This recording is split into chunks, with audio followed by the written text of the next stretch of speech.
Can you imagine a car so advanced that it can change its aerodynamics in milliseconds, recover more energy per lap than any other in history, and also be the main weapon of one of the most promising drivers on the grid?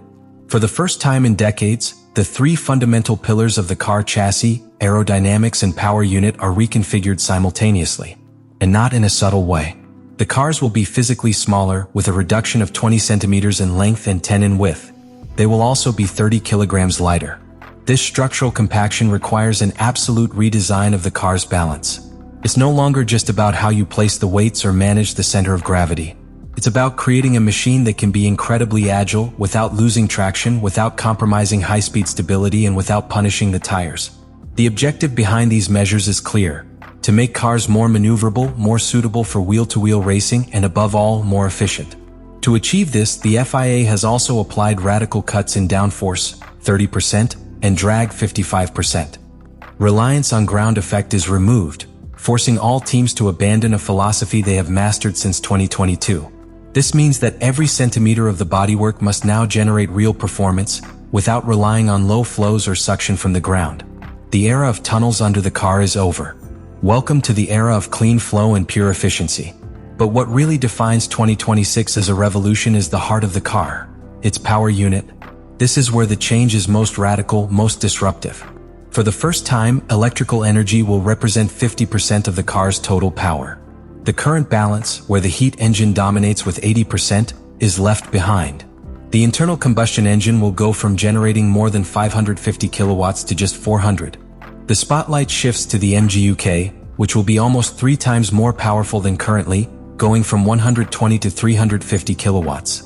This requires a complete redesign of the car's energy flow, the way in which each joule of energy is recovered, stored, and delivered.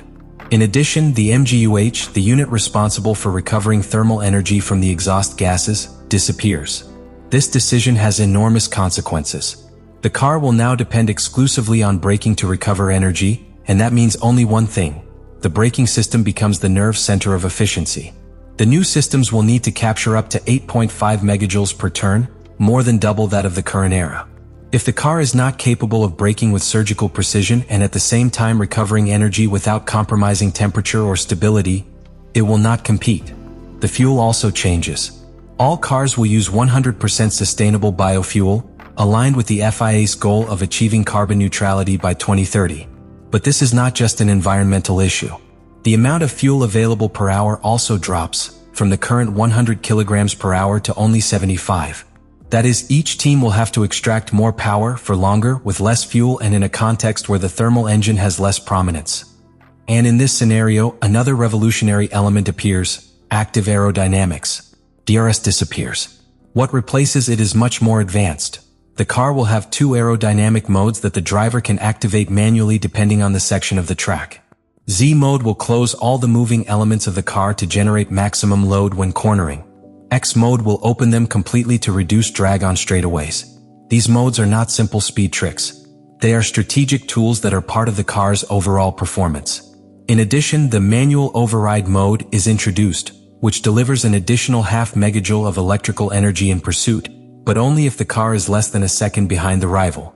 This is pure tactics applied to technology. What makes this new era so difficult is that none of these parts, neither the chassis nor the power nor the aerodynamics, can be developed separately. Everything is interconnected. Every battery decision impacts cooling. Every decision about aerodynamics impacts energy management. Every weight decision impacts the thermal balance of the car. It is a closed, complex, and brutally demanding system. And this is where teams like McLaren have started to stand out.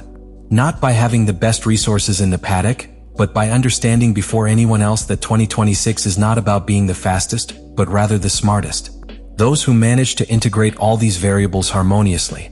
And if the MCL40 achieves that, it won't just be scary. It will redefine what it means to build a winning car in Formula One. In 2026, aerodynamics will cease to be a passive tool and will become a living, dynamic entity, in constant conversation with every millimeter of the track and every decision of the pilot. With the elimination of DRS, cars will no longer be able to rely on a simple moving rear wing to gain speed on straights. In its place comes a completely redesigned, much more ambitious system that will change the way pilots attack, defend, and save energy. This is the new era of active aerodynamics.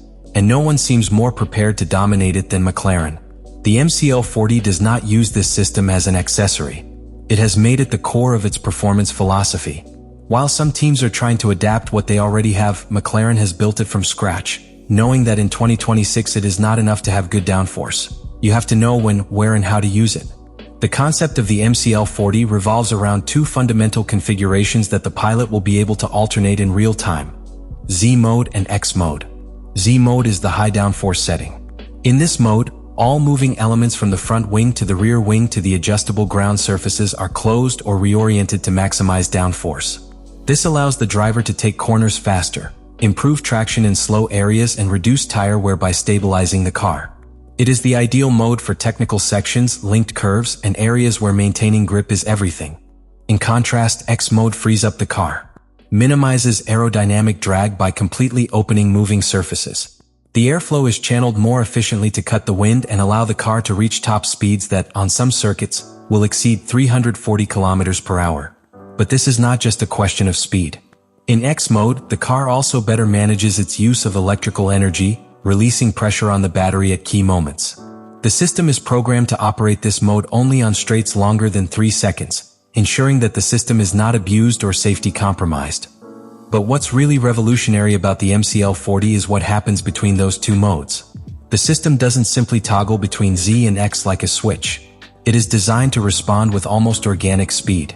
Configuration changes do not happen in seconds. They occur in milliseconds. And they do so not only based on which button the pilot presses, but also in total synchronization with the energy recovery system. This turns the car into a thinking machine, capable of adjusting its body in real time based on what is happening on the track and in its own power unit. One of the biggest challenges facing any team in 2026 is coordinating this active system with the very complex energy management of the new hybrid engine. And this is where McLaren once again makes the difference. The team has developed integrated control software that allows aerodynamic changes to be synchronized with the MGUK's consumption peaks and valleys. For example, when the pilot enters deep braking, the system automatically closes the flaps to generate more load and optimize braking energy recovery. And when the battery needs to conserve energy for the next stretch of high demand, the system smooths the transition to X mode to reduce drag without compromising stability. To understand why the MCL40 can become the most feared car of the 2026 era, it is not enough to look at its aerodynamics or its chassis design. You have to look inside, towards its core, towards that hybrid heart that drives every movement, every acceleration, every overtaking. Because that is where McLaren has made a master move, allying with Mercedes not as a simple client, but as a strategic partner. Mercedes' 2026 power unit is no mere upgrade.